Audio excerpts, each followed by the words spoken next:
السلام علیکم ورحمۃ اللہ وبرکاتہ۔ اتھینٹیکیشن آف اسلام میں خوش آمدید۔ کیسے ہیں آپ سب؟ امید کرتی ہوں خیریت سے ہوں گے۔ آج کی ویڈیو میں آپ کو بتاؤں گی کہ ہمارے نبی صلی اللہ علیہ وسلم نے شب قدر کے بارے میں کیا فرمایا کہ یہ کون سی راتوں میں ہوتی ہے، اور دوسرا یہ کہ اس رات کی علامات کیا ہیں اور صبح کی کیا علامات ہیں، یعنی جس سے ہم اندازہ لگا سکتے ہیں کہ آج کی رات شب قدر تھی یا نہیں۔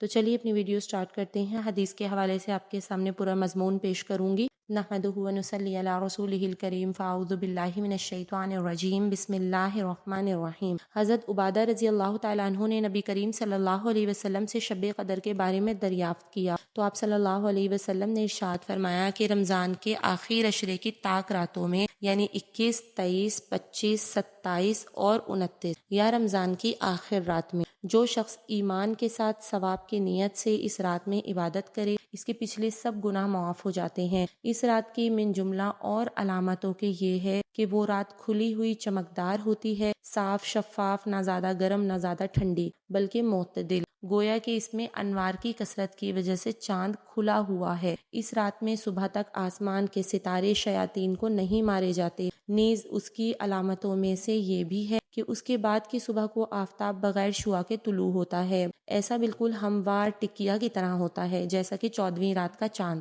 اللہ جل شانہ نے اس دن کے آفتاب کے طلوع کے وقت شیطان کو اس کے ساتھ نکلنے سے روک دیا، بخلاف اور دنوں کے طلوع آفتاب کے وقت شیطان کا اس جگہ ظہور ہوتا ہے۔ تو یہ پوری حدیث میں نے آپ کے سامنے پیش کی ہے۔ اس حدیث میں صاف بتایا گیا کہ رمضان کی طاق راتوں میں ہمیں شب قدر کو تلاش کرنا چاہیے، تو اس لیے اگر ہم رمضان کی آخری عشرے کی ہر رات کو عبادت میں نہیں بھی گزار سکیں تو طاق راتوں میں عبادت کا اہتمام کریں۔ کیا پتہ کہ انہی طاق راتوں میں کوئی ایک رات ایسی ہو جو شب قدر ہو، جس کے بارے میں فرمایا گیا کہ یہ 1000 مہینوں سے بہتر ہے، یعنی اس ایک رات کی عبادت 1000 مہینوں کی عبادت سے بہتر ہے۔ اگر کسی خوش نصیب کو وہ میسر ہو جائے تو پھر دنیا کی تمام نعمتیں اور راحتیں اس کے مقابلے میں ہیچ ہیں، لیکن اگر میسر نہ بھی ہو تب بھی اجر سے خالی نہیں۔ بالخصوص مغرب اور عشاء کی نماز جماعت سے مسجد میں ادا کرنے کا اہتمام تو ہر شخص کو تمام سال ضروری ہی کرنا چاہیے، لیکن اگر خوش قسمتی سے شب قدر کی رات میں یہ 2 نمازیں جماعت سے میسر ہو جائیں تو کس قدر باجماعت نمازوں کا ثواب ملے۔ اللہ کا کس قدر بڑا کرم ہے کہ کسی دینی کام میں اگر کوشش کی جائے، کامیابی ہو یا نہ ہو، لیکن اس کوشش کا اجر ملتا ہے۔ حضرت ابو ذر رضی اللہ تعالیٰ عنہ کہتے ہیں کہ میں نے حضور صلی اللہ علیہ وسلم سے عرض کیا کہ شب قدر نبی کے زمانے کے ساتھ خاص رہتی ہے یا بعد میں بھی ہوتی ہے؟ حضور صلی اللہ علیہ وسلم نے فرمایا کہ قیامت تک رہے گی۔ میں نے عرض کیا کہ رمضان کے کس حصے میں ہوتی ہے؟ آپ صلی اللہ علیہ وسلم نے فرمایا کہ عشرۂ اول اور عشرۂ آخر میں تلاش کرو۔ پھر حضور صلی اللہ علیہ وسلم اور باتوں میں مشغول ہو گئے۔ میں نے موقع پا کر عرض کیا کہ یہ تو بتلا دیجئے کہ عشرے کے کون سے حصے میں ہوتی ہے؟ حضور صلی اللہ علیہ وسلم اتنے ناراض ہوئے کہ نہ اس سے قبل مجھ پر اتنے خفا ہوئے تھے اور نہ بعد میں، اور فرمایا کہ اگر اللہ تعالی شانہ کا یہ مقصود ہوتا تو بتلانا دیتے۔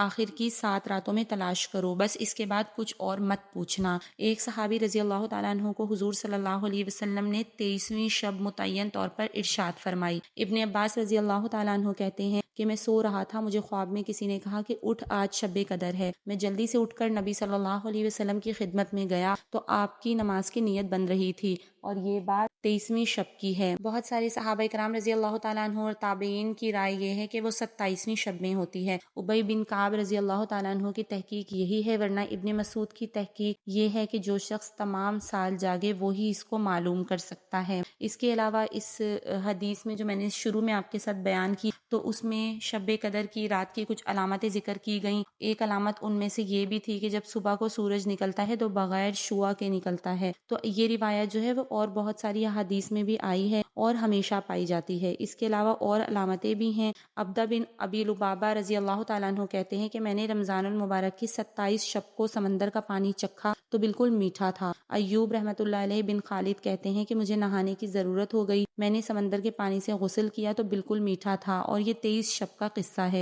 مشائخ نے لکھا ہے کہ شب قدر میں ہر چیز سجدہ کرتی ہے، حتیٰ کہ درخت زمین پر گر جاتے ہیں اور پھر اپنی جگہ کھڑے ہو جاتے ہیں، مگر ایسی چیزوں کا تعلق امور کشفیہ سے ہے جو ہر شخص محسوس نہیں کر سکتا۔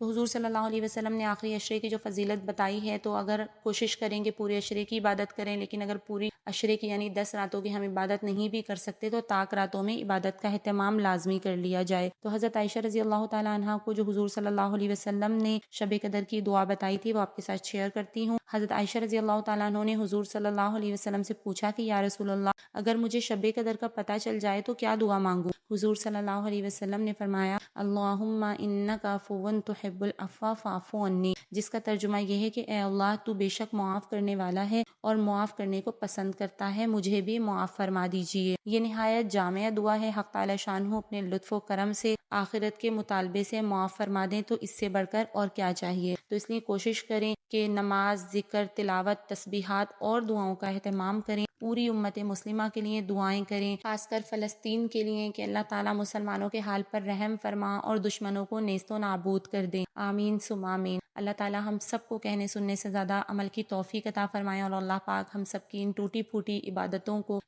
جس میں ہم کوشش کرتے ہیں، محنت کرتے ہیں، اللہ تعالیٰ ان کو اپنے فضل و کرم سے قبول فرمائے۔ آمین ثم آمین۔ اسی طرح کی اور بہت ساری اوتھینٹک ویڈیوز کے لیے دیکھتے رہیے اوتھینٹیکیشن آف اسلام۔ السلام علیکم ورحمۃ اللہ وبرکاتہ۔